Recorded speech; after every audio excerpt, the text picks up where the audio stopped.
Hello everyone, welcome to this video. In this video we shall be discussing about next question, which says for n which is greater than or equal to 3, we need to describe what are the elements of the group Dn, right? So we all know what is Dn. This is the dihedral group of symmetries, right? And here the order of this group is 2n, correct? So we need to describe the elements of Dn. They would obviously be the elements of Dn. They would be of two kinds. One is rotations, when we rotate it by some angle, anti-clockwise or clockwise direction, and another one is reflection, when we reflect it along some particular given line, right? This is one thing. And next thing they are asking is how many such elements would it have?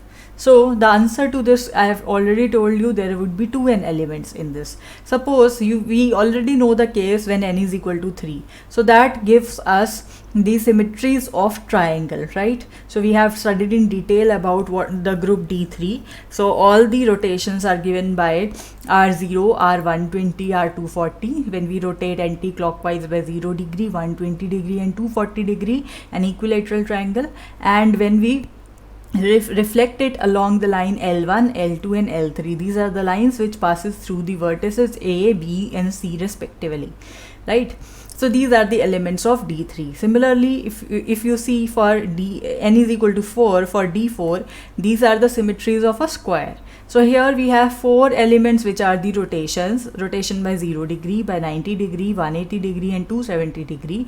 And we have 4 reflections, which is reflection about the horizontal axis, reflection about the vertical axis, reflection about the diagonal axis and reflection about the other diagonal axis, right? So half of the operations here you see are rotations and other half they are reflections, right? And we have as many rotation as we have the value of n in each of the case, right?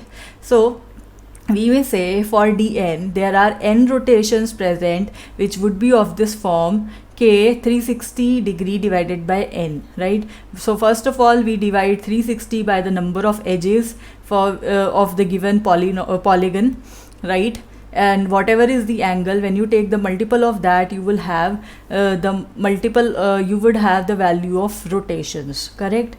So in addition there are n reflections. So in total n plus n, that would be 2n elements that are the members of the group Dn. So this answers the second part of the question. Now what about the first part? We need to describe the elements of this Dn. So what would be different when n is odd and when n is even? So we have taken one case where n is odd, right? And we have took one case where this n is even. So for these two cases we need to see what are the differences. So the rotations would be same. They would be obtained when you divide it by 360 by the number of edges and then take their multiples from 0 to n minus 1, right? And what about reflections? When n is odd, for example in the case n3, when we have an equilateral triangle, in this case the reflections would be taken along the lines which passes through the vertex, right? And it crosses the opposite side at the middle. So these are the lines from the vertex to the midpoints of the opposite sides when n is odd. And what about n is even? When n is even, suppose we are taking the case of an hexagon with 6 sides, right? So half of the axis, so what would be the axis of reflections in this case? It would be, so you see there are 6 vertices in this case. So if you start from one such vertex, so it will and you move from the center, it will definitely cut the other vertex which is directly opposite to it. Similarly, if you start from this vertex, it would cut the vertex which is directly opposite to it. Similarly, if you start from this vertex, it would cut this vertex directly which is opposite to it. So apart from these 3 lines of reflection, we also have 3 other lines which are, so this is one side of the hexagon, correct?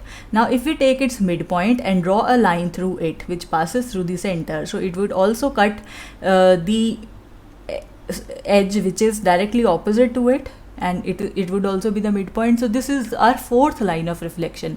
Similarly, we can do it for this line also.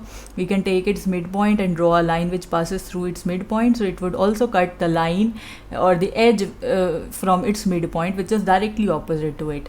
And next we can take this axis, this edge. For this edge we can take the midpoint. For this midpoint we can draw a line which passes through the center. So you see this line also cut the edge which is directly opposite to it through its midpoint. So you see we have in total 6 such reflections in this case.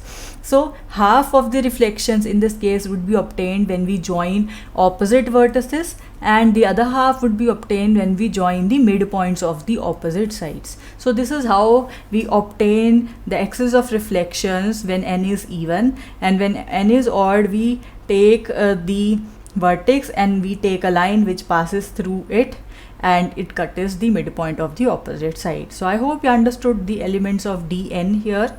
Well, that is it for this video. Thank you for watching.